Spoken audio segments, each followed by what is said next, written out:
మహానేత దివంగత నేత వైఎస్ రాజశేఖర రెడ్డి గారి పాదపద్మములకు నమస్కరిస్తూ మరి ఈరోజు జాతీయ ప్లీనరీ సమావేశానికి అధ్యక్షత వహించి అనంతపురం జిల్లా సమస్యలపైన తీర్మానాన్ని ప్రవేశపెట్టడానికి నాకు అవకాశం ఇచ్చినటువంటి గౌరవనీయులు శ్రీ వైఎస్ జగన్మోహన్ రెడ్డి గారికి మరి అలాగే వేదిక మీద ఉన్నటువంటి ఆసీనులైనటువంటి పెద్దలందరికీ మరి అలాగే ఈ కార్యక్రమానికి విచ్చేసినటువంటి వైఎస్ఆర్ పార్టీ కుటుంబ సభ్యులందరికీ మొట్టమొదటగా పేరు పేరున నా శిరస్సు వంచి నమస్కారాలు తెలియజేసుకుంటున్నాను. అనంతపురం జిల్లా పేరెత్తగానే కరువు కాటకాలతో అల్లాడే జిల్లా, అన్నమో రామచంద్ర అని తల్లడిల్లి ప్రజలంతా తల్లడిల్లే జిల్లాగా చెప్పుకునే అనంతపురం జిల్లా మరి దేశంలోనే అత్యల్ప వర్షపాతం కలిగిన జిల్లా అనంతపురం జిల్లా. మరి అనంతపురం జిల్లా కరువు బారిన పడుతుంటే మరి రైతన్న మనసెరిగి రైతు కష్టాలు తెలిసినటువంటి మహానేత వైఎస్ రాజశేఖర రెడ్డి గారు అనంతపురం జిల్లా రైతాంగం కన్నీళ్లు తుడవాలని ఆయన అధికారంలోకి రాగానే హంద్రీనీవా పథకాన్ని ప్రవేశపెట్టి కృష్ణానది జలాలను శ్రీశైలం నుంచి మరి అనంతపురం జిల్లాకు తీసుకొచ్చే ప్రయత్నం చేస్తూ హంద్రీనీవా పథకాన్ని ప్రవేశపెట్టాడు. మరి అనంతపురం జిల్లా ప్రజల పట్ల అపర భగీరథుడుగా ఉన్నటువంటి దివంగత నేత వైఎస్ రాజశేఖర రెడ్డి గారికి అనంతపురం జిల్లా నుంచి తరఫున మరొక్కసారి ధన్యవాదాలు, కృతజ్ఞతలు తెలియజేసుకుంటున్నాను. ఎందుకంటే ఈ హంద్రీనీవా పథకం మరి ఎన్టీ రామారావు గారి కాలంలో మొదలుపెట్టి శిలాఫలకాలు వేస్తే చంద్రబాబు నాయుడు గారు 2 సార్లు అదే శిలాఫలకాలని మార్చి వేశాడు.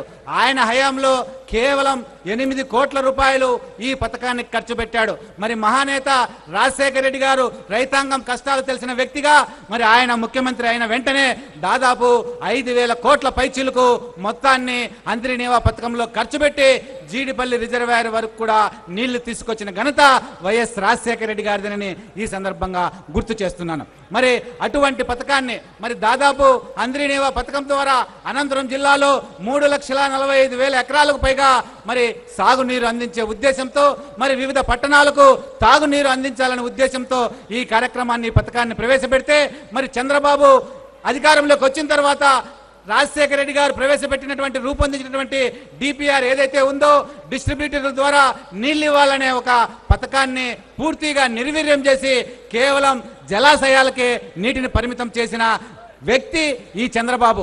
మరి మేము అనంతపురం జిల్లా తరఫున మరి ఈ ప్రభుత్వాన్ని ఈ ప్లీనరీ సందర్భంగా ఒకటే డిమాండ్ చేస్తున్నాం. మరి అనంతపురం జిల్లాలో హంద్రీనీవా పథకానికి రూపకల్పన చేసినటువంటి వైఎస్ రాజశేఖర రెడ్డి గారు ఎలా చేశారో డిస్ట్రిబ్యూటర్ల ద్వారా నీళ్లు ఇవ్వాలి, 3,45,000 ఎకరాలకు నీళ్లు ఇవ్వాలని ప్రయత్నం చేశారో ఆ భూములన్నింటికి కూడా నీళ్లు ఇవ్వాలని ఈ ప్లీనరీ ద్వారా ఈ ప్రభుత్వాన్ని డిమాండ్ చేస్తూ తీర్మానాన్ని ప్రవేశపెడుతున్నాను. మరి అలాగే ఈ రాష్ట్రం విడిపోయినప్పుడు, అడ్డుగోలుగా విడిపోయినప్పుడు ఈ ముఖ్యమంత్రి చంద్రబాబు నాయుడు అధికారంలోకి వచ్చిన తర్వాత అనంత జిల్లా, కరువు జిల్లా అయినటువంటి అనంత జిల్లాకు దాదాపు 21 హామీలు ఇచ్చాడు. అమరావతి ప్రాంతాన్ని రాజధానిగా చేసుకుంటున్న సందర్భంగా కరువు జిల్లా అయినటువంటి అనంతపురం జిల్లాను ఆదుకుంటానని మరి విపరీతమైనటువంటి హామీలు ఇచ్చాడు. అందులో 21 హామీలు ఉన్నాయి. ఆ 21 హామీలు కూడా నెరవేర్చాలని ఈ సందర్భంగా తీర్మానాన్ని ప్రవేశపెడుతూ ఈ ప్రభుత్వాన్ని డిమాండ్ చేస్తున్నాం. మరి అంతేకాదు అనంతపురం జిల్లా ప్రతి సంవత్సరం కూడా కరువు కాటకాలతో సతమతమయ్యే జిల్లా. అటువంటి జిల్లాను రాజశేఖర రెడ్డి గారి పుణ్యానాన ఆయన ప్రభుత్వ హయాంలో ప్రతి రైతుకు కూడా హార్టికల్చర్ హార్టికల్చర్ ద్వారా మరి ప్రతి రైతుకు కూడా 90% సబ్సిడీ ఇచ్చి డ్రిప్, స్ప్రింక్లర్లు మరి ఇచ్చి రైతులను ఆదుకున్నాడు. అంతేకాకుండా ఆ ప్రాంతంలో అనంతపురం జిల్లా ప్రాంతంలో ఉన్నటువంటి రైతాంగానికి మరి అదనపు సహాయంగా ఏదైతే పంటలు పండవో ఆ ప్రాంతంలో మెట్ట ప్రాంతాల్లో మరి ఆ రైతాంగానికి పాడి పశువులను కూడా మరి సబ్సిడీ పైన ఇచ్చి పశుక్రాంతి పథకం ద్వారా మరి వేల కోట్ల రూపాయలు అనంతపురం జిల్లా రైతాంగానికి సహాయం చేసిన వ్యక్తి రాజశేఖర రెడ్డి గారు. మరి చంద్రబాబు నాయుడు ప్రభుత్వం వచ్చిన తర్వాత హార్టికల్చర్ని అలాగే పాడి పరిశ్రమను పూర్తిగా పక్కన పెట్టాడు. ఈరోజు పాడి పరిశ్రమ ఆయన హెరిటేజ్ పాలు అమ్ముకోవడానికి ఉపయోగించుకునే దిశగా పనిచేస్తున్నాడు. ఈరోజు పాల ధరను తగ్గించాడు. అనంతపురం జిల్లాలో ఈరోజు కుటుంబ పోషణ జరిగేది కేవలం పాల పోషణ ద్వారా జరిగేది, పాడి పరిశ్రమ ద్వారా.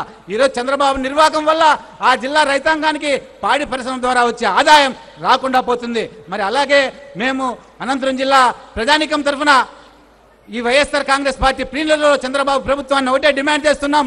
రాజశేఖర రెడ్డి గారి హయాంలో ప్రవేశపెట్టినటువంటి పశుక్రాంతి పథకాన్ని, మరి అలాగే 90% సబ్సిడీ పైన డ్రిప్, మరి అలాగే స్ప్రింక్లర్లను రైతులకు అందజేయాలని తీర్మానాన్ని ప్రవేశపెడుతూ ప్రభుత్వాన్ని డిమాండ్ చేస్తున్నాం. మరి అంతేకాకుండా అనంతపురం జిల్లాలో దాదాపు 15 లక్షల ఎకరాల వరకు వేరుశనగ పంట సాగు చేస్తారు.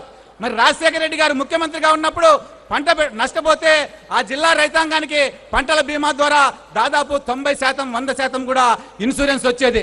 మరి ఆ రోజు రాజశేఖర రెడ్డి గారు ఒకటే చెప్పారు, మీరు ధైర్యంగా గుండె మీద చేసుకొని పంట పెట్టుకోండి, మీకు శనగ చెట్లకు డబ్బులు కాయిస్తానని చెప్పేవాడు. మరి ఈరోజు చంద్రబాబు నాయుడు మరి తన బూటకపు ప్రకటనలతో, నాటకాలతో ఈరోజు జిల్లా రైతాంగాన్ని వాతావరణ బీమాతో పేరుతో మోసం చేస్తున్నాడు. మరి ఫసల్ బీమా పథకం ఏదైతే ఉందో ఆ బీమా పథకంలో రైతు పెట్టిన పంటకు పూర్తిగా నష్టపరిహారం అందుతుంది. మేము అనంతపురం జిల్లా రైతాంగం తరఫున ఫసల్ బీమా పథకాన్ని వేరుశనగ పంటకు వర్తింపజేయాలని, ఇన్సూరెన్స్ పూర్తి స్థాయిలో వచ్చేలాగా ఈ ప్రభుత్వం చర్యలు తీసుకోవాలని తీర్మానాన్ని ప్రవేశపెడుతున్నాం. అంతేకాకుండా మా జిల్లా అనంతపురం జిల్లాలో రైతాంగం దాదాపు 3 సంవత్సరాల నుంచి కూడా మరి పనులు లేక, పంటలు పండక వలసలు వెళ్తున్నారు. కర్ణాటక, కేరళ, తమిళనాడు ప్రాంతాలకి. ఈ ప్రాంతాలకు వలసలు వెళ్తున్న రైతు కూలీలు ఆ ప్రాంతంలో మరి ఉపాధి దొరక్క పూర్తిగా భిక్షాటన పైన కూడా ఆధారపడి ఉన్నారనే విషయాన్ని కూడా మన ప్రియతమ అధ్యక్షులు జగన్మోహన్ రెడ్డి గారు అసెంబ్లీలో కూడా ప్రస్తావించడం జరిగింది. మరి ఉపాధి హామీ పథకం ఏదైతే ఉందో దాన్ని నీరుగార్చి చంద్రబాబు పూర్తిగా పక్కదారి పట్టిస్తున్నాడు. మరి ఈ ప్రభుత్వాన్ని ఒకటే డిమాండ్ చేస్తున్నాం, ఉపాధి హామీ పథకం ద్వారా ప్రతి కూలీకి కూడా 250 రూపాయలు కూలీ ఇవ్వాలని, అలాగే 150 పని దినాలకు తగ్గకుండా ఉపాధి కల్పించాలని ఈ ప్రభుత్వాన్ని ప్లీనరీ ద్వారా డిమాండ్ చేస్తూ మరి నాకు ఈ అవకాశాన్ని కల్పించిన పెద్దలు గౌరవనీయులు పార్టీ అధ్యక్షులు వైఎస్ జగన్మోహన్ రెడ్డి గారికి మరొకసారి కృతజ్ఞతలు, ధన్యవాదాలు తెలియజేసుకుంటూ సెలవు తీసుకుంటున్నాను. జై హింద్, జై జగన్, జై జగన్.